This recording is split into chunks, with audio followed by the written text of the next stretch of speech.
Пятилетняя школа может стать уникальной площадкой для обмена знаниями, навыками. Ավելի ինստիտուցիոնալ ենք դարձնելու ժողովրդագրական կրթությունը։ Демография изучает население и главные события в жизни людей. Что происходит с населением сейчас, что будет с ним происходить в будущем, не зная этого, ни одной эффективной программы, ни экономической, ни социального развития, просто-напросто мы не сможем ее построить.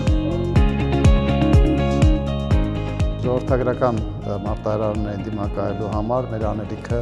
դա համակարգված վերաբերմունքն է այս խնդրին եւ հասկանալը, որ ինքը առնչություն ունի մարդկային կյանքի բոլոր ասպեկտներին։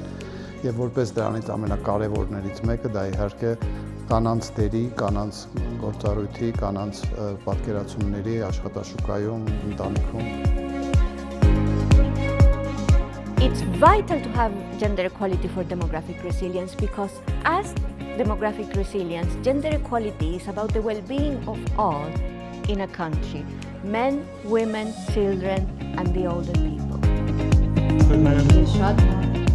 Այսօր շատ հետաքրքիր էր, շատ ուսուցանող էր, վերջապես Հայաստանում տվյալն է օգտագործվում եւ դու գիտես ինչպիսին է լինելու քո կյանքը վաղը 10 տարի հետո, 20 տարի հետո։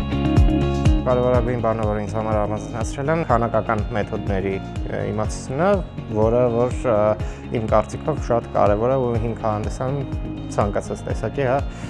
սոցիալական տնտեսական վերլուծությունների համար։